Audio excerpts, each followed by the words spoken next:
Hello అండి. NEET UG 2024కి సంబంధించి ఈ మధ్య మనం రకరకాల వార్తలు అయితే వింటూ ఉన్నాం కదా. సో దానికి సంబంధించి లేటెస్ట్ అప్డేట్ ఒకటి ఈరోజు మనకి న్యూస్ పేపర్స్లో రావడం జరిగింది. సో అదేంటంటే గ్రేస్ మార్కులు రద్దు అంటూ మనకి సుప్రీంకోర్టు అయితే కేంద్రానికి తెలిపిందనమాట. సో దానికి సంబంధించి ఏంటి డీటెయిల్స్ ఏంటి అనేది ఒకసారి ఈ న్యూస్లో చూద్దాము. సో 1563 క్యాండిడేట్స్కి తిరిగి మళ్ళీ ఎగ్జామ్ నిర్వహిస్తామని చెప్పేసి సెంట్రల్ గవర్నమెంట్ అంటే కేంద్రం మన సుప్రీంకోర్టుకి తెలిపిందనమాట. సో ఎక్కడెక్కడైతే స్టూడెంట్స్కి ఇబ్బంది జరిగి అంటే టైం వల్ల కానీ లేకపోతే ఓఎంఆర్ షీట్ ప్రాబ్లం వల్ల కానీ ఇలాంటి రకరకాల రీజన్స్ వల్ల కొంతమందికి గ్రేస్ మార్కులు కలిపిన విషయం అయితే మనందరికీ తెలిసిందే. సో వాళ్ళందరూ కలిసి మనకి 1563 మంది ఉన్నారు. వాళ్ళందరికీ మళ్ళీ ఎగ్జామ్ కండక్ట్ చేస్తాము అని చెప్పేసి క్లియర్గా ఎక్స్ప్లెయిన్ చేశారనమాట. సో ఇక్కడ చూడండి, మే 5వ తారీఖు జరిగిన ఎగ్జామ్లో 1563 మంది విద్యార్థులకు అదనంగా గ్రేస్ మార్కులు ఇచ్చారు. దేనివల్ల అనంటే ఎన్సీఆర్టీ పుస్తకాల్లో మార్పులు, పరీక్ష కేంద్రాల వద్ద సమయం కోల్పోవడము, ఇతర పరిపాలనా కారణాలతో వీటిని కలపడం జరిగిందని చెప్పేసి చెప్తున్నారు. సో అయితే దీనిపైన చాలా వరకు మనకి సుప్రీంకోర్టులో పిటిషన్ ఫైల్ చేయడం జరిగిందనమాట. సో దానికి సంబంధించి నిన్న సుప్రీంకోర్టులో ఈ వాదనలు జరిగిన విషయం మీ అందరికీ తెలిసిందే. సో ఈ 1563 క్యాండిడేట్స్ ఎవరైతే ఉన్నారో వాళ్ళకి మళ్ళీ 23వ తారీఖు, ఈ నెల 23వ తారీఖు మళ్ళీ ఎగ్జామ్ కండక్ట్ చేస్తారని చెప్తున్నారు. అదేవిధంగా రిజల్ట్స్ కూడా 30 లోపే రిలీజ్ చేస్తామని కూడా క్లియర్గా ఎక్స్ప్లెయిన్ చేశారనమాట. సో దానివల్ల సుప్రీంకోర్టు ఏం చేసింది, ఇదంతా రికార్డ్ చేసుకొని ఈ గ్రేస్ మార్కుల విషయంలో దాఖలైన పిటిషన్లను కొట్టివేయడం జరిగిందనమాట. ఓకే, సో ఇక్కడ చూడండి క్లియర్గా ఈ కేంద్రం వాంగ్మూలాన్ని రికార్డు చేసుకున్న సుప్రీంకోర్టు గ్రేస్ మార్కుల విషయంలో దాఖలైన పిటిషన్ను కొట్టివేసింది. సో ఈ విధంగా గ్రేస్ మార్కులకు సంబంధించిన ఇష్యూ అయితే ఇప్పుడు క్లియర్ అయిపోయినట్లే ఆల్మోస్ట్. ఇకపోతే మనకి ఈ ఎగ్జామ్ పేపరు లీక్ అయింది, క్వశ్చన్ పేపర్ లీక్ అయింది అనే కొన్ని అలిగేషన్స్ కూడా ఉన్నాయి. వాటికి సంబంధించి మళ్ళీ జూలై 8వ తారీఖున విచారణ జరగనుందనమాట. సో గ్రేస్ మార్కులపై అభ్యంతరం తెలుపుతూ ఫిజిక్స్ వాలా సంస్థ విద్యా సంస్థ పిటిషన్ వేయగా ప్రశ్నపత్రం లీకేజీ, ఇతర అక్రమాలపై అబ్దుల్లా మహమ్మద్, ఫయాజ్, షేక్ రోషన్, మొహిద్దీన్ వేశారు. సో ఈ క్వశ్చన్ పేపర్ లీకేజ్ గురించి అయితే మనకి మళ్ళీ జూలై 8వ తారీఖు మళ్ళీ ఒక హియరింగ్ ఉంటుందన్నమాట. సో ఇది నిన్న జరిగిన హియరింగ్లో మెయిన్ పాయింట్ అనమాట. సో తగ్గిన టాప్ ర్యాంకర్ల సంఖ్య ఇప్పుడు మనకి ఆల్మోస్ట్ 67 క్యాండిడేట్స్కి 720 మార్క్స్ రావడం జరిగింది. వాళ్ళందరికీ టాప్ ర్యాంక్ అంటే ర్యాంక్ 1 ఇవ్వడం జరిగింది కదా. సో దాంట్లో నుంచి ఒక 6గురికి అంటే ఈ గ్రేస్ మార్క్స్ తీసేయడం వల్ల ఒక 6గురికి మాత్రము 61కి అంటే 6గురికి 720 మార్క్స్ రాలేదన్నమాట. సో కాబట్టి 67 మంది నుంచి 61కి పడిపోయిందనమాట. 6 క్యాండిడేట్లను తీసేస్తే 61 మంది మాత్రమే టాప్ 1 ర్యాంక్లో ఉన్నారు. సో వాళ్ళు మళ్ళీ ఎగ్జామ్ రాసి మళ్ళీ 720కి 720 తెచ్చుకోగలిగితే వాళ్ళకి ఆ టాప్ ర్యాంక్ అనేది ఉంటుంది. లేకపోతే యాజ్ యూజువల్గా అందరితో పాటు వాళ్ళకి ఎన్ని మార్క్స్ వస్తాయో అదే విధంగా ఉంటాయి. సో అదేవిధంగా నెక్స్ట్ పేపర్ లీక్కు ఆధారాలు లేవు అని చెప్పేసి కూడా క్లియర్గా వీళ్ళు మాట్లాడుతున్నారు. సో దానికి సంబంధించి 8వ తారీఖు అయితే మళ్ళీ హియరింగ్ ఉంటుంది. ఇక్కడ చూడండి, ఇది 2 రోజుల కిందటి న్యూస్ అనమాట. నీట్ యూజీ ప్రవేశాలను నిలిపివేయం అనేసి సుప్రీంకోర్టు కూడా క్లియర్గా వాళ్ళకి చెప్పింది. పరీక్ష రద్దు చేయాలన్న పిటిషన్లపై సుప్రీంకోర్టు. సో చాలామంది ఎగ్జామ్ రీకండక్ట్ చేయాలి, ఇది క్యాన్సిల్ చేయాలి, ఆల్రెడీ జరిగింది.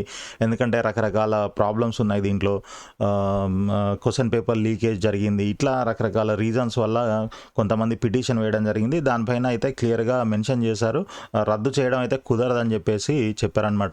ఇకపోతే ఎంబీబీఎస్ సీట్లకు పెరిగిన పోటీ అంటూ ఇంకొక మనకి న్యూస్ ఐటమ్ అయితే ఉంది. ఇక్కడ కౌన్సిలింగ్కి రంగం సిద్ధం, రాష్ట్రంలో కన్వీనర్ కోటా సీట్లు 5628, బి కేటగిరీలో 1955. సో ఇక్కడ చూడండి, పెరిగిన సీట్లకు పెరిగిన పోటీ అనేసి అయితే ఇవ్వడం జరిగింది. కాకపోతే ఇక్కడ మనము చూడాల్సింది చాలా ఉంది. మనం నెక్స్ట్ వీడియోస్లో అసలు మొత్తం దీనికి సంబంధించిన అనాలిసిస్ అంతా చేసి చూద్దాము.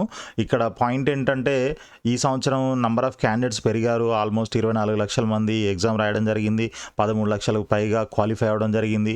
అండ్ లాస్ట్ ఇయర్కి ఈ ఇయర్కి మార్క్స్ అండ్ ర్యాంక్స్ కంపేర్ చేసుకున్నట్లయితే అసలు లాస్ట్ ఇయర్ వచ్చిన మార్క్స్కి వచ్చిన ర్యాంక్ కంటే ఈ సంవత్సరం వచ్చిన అదే మార్క్స్కి వచ్చిన ర్యాంకు అసలు ఎక్కడో ఉంది. అది చాలా హ్యూజ్ గ్యాప్ ఉందన్నమాట. దానివల్ల స్టూడెంట్స్ పేరెంట్స్ అంతా కూడా చాలా కన్ఫ్యూజన్లో ఉన్నారు. దానికి సంబంధించిన చిన్న అనాలిసిస్ ఒకటి నేను చేస్తున్నాను.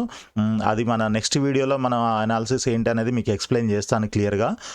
సో ఇక్కడ చూసుకున్నట్లయితే మనకి మొత్తం తెలంగాణలో 56 మెడికల్ కాలేజెస్ ఉన్నాయి. దాంట్లో 3915 సీట్లు ఉన్నాయన్నమాట, ఎంబీబీఎస్ సీట్లు. ప్రైవేట్ కాలేజీలో 4600 కలిపి మొత్తం 8515 సీట్లు అయితే ఉన్నాయన్నమాట. ప్రభుత్వ కాలేజీల్లో మనకి ఆల్ ఇండియా కోటా ఉంటుంది కదా, ఆల్ ఇండియా కోటాలో 15% సీట్స్ అన్నీ కూడా ఆల్ ఇండియా కోటాకి వెళ్తాయి. అంటే 587 సీట్స్ ఆల్ ఇండియా కోటాకి వెళ్ళినట్లయితే మనకి 3915 నుంచి 3328 సీట్స్ ఏ కేటగిరీలో ఉంటాయి, గవర్నమెంట్ కాలేజీలో ఏ కేటగిరీలో ఉంటాయన్నమాట.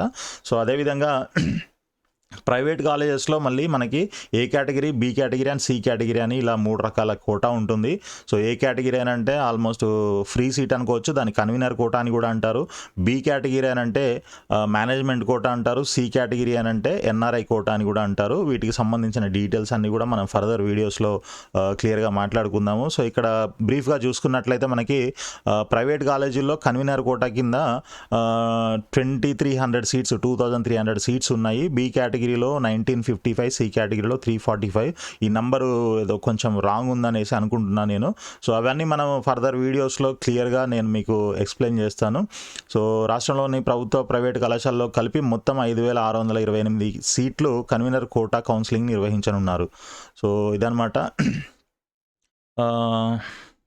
ఇంకా వీటిలో 8 ప్రభుత్వ కళాశాలలు ఉండగా మరో 2 ప్రైవేటువి. వీటికి తుది అనుమతులు లభిస్తే మరో 500 సీట్లు అందుబాటులోకి రానున్నాయి. సో వీటికి ఇప్పుడు ఉన్న సీట్స్కి ఇంకొక 500 సీట్స్ కూడా మనకి వచ్చే అవకాశం ఉంది. వాటికి పర్మిషన్స్ ఇవన్నీ కూడా ఆల్మోస్ట్ రెడీగా ఉన్నాయి. తెలంగాణలో కొత్తగా మరో 10 వైద్య కళాశాలల ఏర్పాటుకు ఎన్ఎంసీ ఇప్పటికే ప్రాథమిక అనుమతులు ఇచ్చింది. సో ఇవి గుర్తుపెట్టుకోండి. ఇక్కడ ఈ నెంబర్ ఆఫ్ సీట్స్ ఇవన్నీ కూడా మనం ఈ వీడియో చూసిన వాళ్ళకి మళ్ళీ మన నెక్స్ట్ వీడియోలో మనం డిస్కస్ చేయబోయే పాయింట్స్ అన్నీ కూడా క్లియర్గా అర్థమవుతాయి. నేను ఏం చెప్తాను, ఏం చెప్పదలుచుకున్నాను అనేది. కాబట్టి ఈ వీడియో చూసేవాళ్ళు నెక్స్ట్ వీడియో కంపల్సరీ చూడండి. మన అనాలిసిస్ ఎలా ఉంటుంది అనేది కూడా మీకు కూడా అర్థమవుతుంది. చూడండి ఇక్కడ 10 new colleges 500 seats, extra 500 seats వస్తున్నాయి. ఈ పాయింట్ మీరు గుర్తుపెట్టుకోండి. నిరుటి కన్నా పెరిగిన అర్హులు. రాష్ట్రంలో ఈసారి నీట్ యూజీ పరీక్షను 77,849 మంది రాయగా 47,371 అంటే 60% మంది అర్హత సాధించారు. గత 5 ఏళ్లలో 60% మందికి పైగా అర్హత సాధించడం ఇదే తొలిసారి. ఈ నేపథ్యంలో ఎంబీబీఎస్ సీట్లకు పోటీ మరింత పెరిగింది. గత 6 ఏళ్లుగా నీట్ యూజీ పరీక్షకు హాజరవుతున్న విద్యార్థుల గణాంకాలను విశ్లేషిస్తే పరీక్ష రాసే విద్యార్థులతో పాటు అర్హత సాధించేవారు ఏటేటా పెరుగుతున్నారు. గత ఏడాది 72,842 మంది పరీక్షకు హాజరు కాగా 42,654 మంది అర్హత సాధించారంటే 58%. అంటే కొంచెం ఇప్పుడు 58% లాస్ట్ ఇయర్ అయితే ఈ సంవత్సరం 60%, అంటే ఒక 2% నెంబర్ ఆఫ్ క్యాండిడేట్స్ పెరగడం జరిగిందనమాట. సో ఈ పెరిగిన నెంబర్ ఆఫ్ క్యాండిడేట్స్కి తగ్గట్టుగా మేబీ సీట్లు కూడా పెరుగుతున్నాయి అని అనుకోవచ్చు. సో క్వాలిఫై అయిన వాళ్ళని తీసుకున్నట్లయితే మనకి 4700 నెంబర్ ఆఫ్ క్యాండిడేట్స్ పెరగడం జరిగింది లాస్ట్ ఇయర్ కంటే ఈ సంవత్సరం. ఏది తెలంగాణ స్టేట్లో. ఓకే, అదే ఒకవేళ ఏపీలో తీసుకున్నట్లయితే 1022 క్యాండిడేట్స్ పెరిగారు లాస్ట్ ఇయర్ కంటే ఈ సంవత్సరం. సో దాంట్లో అందరికీ అంటే క్వాలిఫై అయిన వాళ్ళందరికీ సీట్ వస్తుందా అంటే రాదు, మీ అందరికీ తెలిసిన విషయమే. సో ఆ డీటెయిల్స్ అన్నీ కూడా మనం నెక్స్ట్ వీడియోలో మాట్లాడదాము. సో ఇకపోతే మనకి ఆ 520 కన్వీనర్ కోటా సీట్లు కూడా తెలంగాణ విద్యార్థులకి అని చెప్పేసి ఇక్కడ ఇంకొక హెడ్డింగ్ అయితే ఇవ్వడం జరిగింది మనకి. సో దానికి సంబంధించి తెలంగాణ మెడికల్ డెంటల్ కాలేజీల అడ్మిషన్ల నిబంధనలు 2017లో సవరణ చేస్తూ రాష్ట్ర వైద్య ఆరోగ్య శాఖ గత ఏడాది ఉత్తర్వు జారీ చేసింది. దాని ప్రకారం తెలంగాణ రాష్ట్ర ఆవిర్భావం తర్వాత రాష్ట్రంలో ఏర్పాటైన వైద్య కళాశాలల్లో కన్వీనర్ కోటాలోని 100% సీట్లు రాష్ట్ర విద్యార్థులకే రిజర్వ్ అవుతాయి. గతంలో జాతీయ కోటా 15% పోను మిగిలిన 85% సీట్లను 100గా పరిగణించి వాటిలో 85% సీట్లను లోకల్ క్యాండిడేట్స్కి అండ్ 15% సీట్లని అన్రిజర్వ్డ్ కింద ఉంచేవాళ్ళు. ఆ అన్రిజర్వ్డ్ సీట్స్లో లోకల్ వాళ్ళు as well as non local వాళ్ళు అంటే అదర్ స్టేట్ పీపుల్ స్టూడెంట్స్ ఎవరైతే ఉంటారో వాళ్ళు కూడా పోటీ పడేవాళ్ళు. అంటే తెలంగాణ, ఏపీ విద్యార్థులు పోటీ పడేవాళ్ళు. రాష్ట్ర విభజన జరిగి 10 ఏళ్ళు పూర్తయిన నేపథ్యంలో ఈ 15% సీట్లు పూర్తిగా తెలంగాణ విద్యార్థులకే దక్కే అవకాశం ఉందని వైద్య ఆరోగ్య శాఖ ఉన్నతాధికారులు పేర్కొంటున్నారు. సో ఈ 520 సీట్స్ కూడా పెరుగుతున్నాయి. ఇక్కడ కొత్తగా వచ్చే సీట్స్ ఒక 500 అప్రాక్సిమేట్గా ఉంటే ఈ 100% లోకల్కే రావడం అనేది ఇంకొక 520 సీట్స్ కూడా మన స్టేట్ తెలంగాణ స్టేట్ స్టూడెంట్స్కి రావడం జరుగుతుందన్నమాట. సో ఇక చూసుకున్నట్లయితే ఇక్కడ లాస్ట్ ఇయర్కి సంబంధించి కట్ ఆఫ్ ర్యాంక్స్ అనమాట. బట్ యాక్చువల్గా ఈ ర్యాంక్స్ చూసినట్లయితే మీరు చాలా కన్ఫ్యూజ్ అవుతారు. ఎందుకనంటే లాస్ట్ ఇయర్ వచ్చిన మార్క్స్కి ఈ ర్యాంక్కి అండ్ ఈ సంవత్సరం వచ్చిన అదే మార్క్స్కి ఈ సంవత్సరం వచ్చిన ర్యాంక్కి కంపేర్ చేసుకున్నట్లయితే ఈ ర్యాంక్ అంటే లాస్ట్ ఇయర్ ర్యాంక్స్కి ఈ సంవత్సరం ర్యాంక్స్కి చాలా డిఫరెన్స్ ఉంది. ఆ డిఫరెన్స్ ఎందుకు వచ్చింది అని అంటే మొత్తం నంబర్ ఆఫ్ క్యాండిడేట్స్ పెరగడం ఒకటి, తర్వాత స్టూడెంట్స్ అందరికీ కూడా మంచి మార్క్స్ హైయెస్ట్ మార్క్స్ ఎక్కువ స్కోర్ చేయడం కూడా దానికి ఒక రీజన్ అనమాట. సో వాటికి సంబంధించిన అనాలిసిస్ చెప్పాను కదా, మనం నెక్స్ట్ వీడియోలో చేద్దాము. సో మనకైతే ఒక వాట్సాప్ ఛానల్ ఉందండి. ఆ ఛానల్లో మీరు సబ్స్క్రైబ్ చేసుకోండి. మీకు ఎప్పటికప్పుడు రెగ్యులర్గా అప్డేట్స్ అన్నీ కూడా వస్తూ ఉంటాయి. ఇకపోతే మనకి ఎన్టీఏ నీట్ వెబ్సైట్లో మనకి ఒక నోటీస్ అయితే పెట్టడం జరిగింది. ఇక్కడ చూడండి, పబ్లిక్ నోటీసు నిన్న 13th రోజు మనకి ఇది అప్డేట్ చేశారనమాట. దీనికి సంబంధించి ఇది ఏంటంటే reconduct of the NEET UG 2024 for affected candidates. ఇందాక మనం న్యూస్ ఐటెంలో చూసాం కదా. సో 1563 క్యాండిడేట్స్ ఎవరైతే ఉన్నారో వాళ్ళకి గ్రేస్ మార్క్స్ కలపడం జరిగిందని చెప్పారు కదా. సో ఈ 1563 క్యాండిడేట్స్కి మళ్ళీ రీకండక్ట్ చేస్తాము. ఆ గ్రేస్ మార్కులు రద్దు చేసి, అంటే వాళ్ళకి ఎన్నైతే గ్రేస్ మార్క్స్ యాడ్ చేశారో ఆ గ్రేస్ మార్క్స్ని తీసేసి మళ్ళీ వాళ్ళకి రీకండక్ట్ చేస్తాం ఎగ్జాము. వాళ్ళు ఎగ్జామ్ రాస్తే ఆ ఎగ్జామ్ రాసిన వాళ్ళకి వాళ్ళ ఎగ్జామ్ని బట్టి వాళ్ళకి ఎన్ని మార్క్స్ వచ్చాయో ఆ మార్క్సే కన్సిడర్ చేస్తారంట.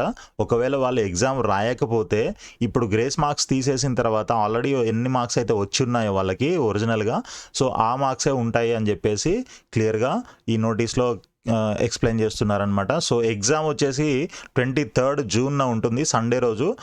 టైమింగ్స్ వచ్చేసి మనకి 2 to 5:20 PM ఉంటుందన్నమాట యాజ్ యూజువల్గా. సో మనకి టెంటేటివ్ డేట్ ఆఫ్ రిజల్ట్ ఏమో June 30th రిలీజ్ చేస్తారని చెప్పి కూడా క్లియర్గా చెప్తున్నారు. సో వీళ్ళ ఈ 1563 మంది యొక్క గ్రేస్ మార్కులు క్యాన్సిల్ అయిపోయాయి. వాళ్ళు మళ్ళీ ఎగ్జామ్ రాయదలుచుకుంటే ఎగ్జామ్ రాసి 23వ తారీఖు ఎగ్జామ్ రాసి మళ్ళీ వాళ్ళు ఎన్ని మార్క్స్ వస్తాయో దాని ప్రకారంగా మళ్ళీ వాళ్ళకి ర్యాంకులు అలాట్ చేయడం జరుగుతుంది. అదేవిధంగా ఒకవేళ వాళ్ళు ఎగ్జామ్ రాయకపోయినట్లయితే ఇప్పుడు ఆల్రెడీ రాసిన ఎగ్జామ్లో వాళ్ళకి యాక్చువల్గా ఎన్ని మార్క్స్ వచ్చాయో వితౌట్ గ్రేస్ మార్క్స్, సో ఆ ర్యాంక్స్ని బట్టి వాళ్ళకి ర్యాంక్స్ అయితే ఇవ్వడం జరుగుతుందన్నమాట. దానికి సంబంధించిన నోటీస్ ఇది, మీరు కూడా చూడొచ్చు.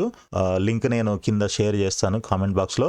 అదేవిధంగా frequently asked questions related to post declaration of the NEET UG 2024 result.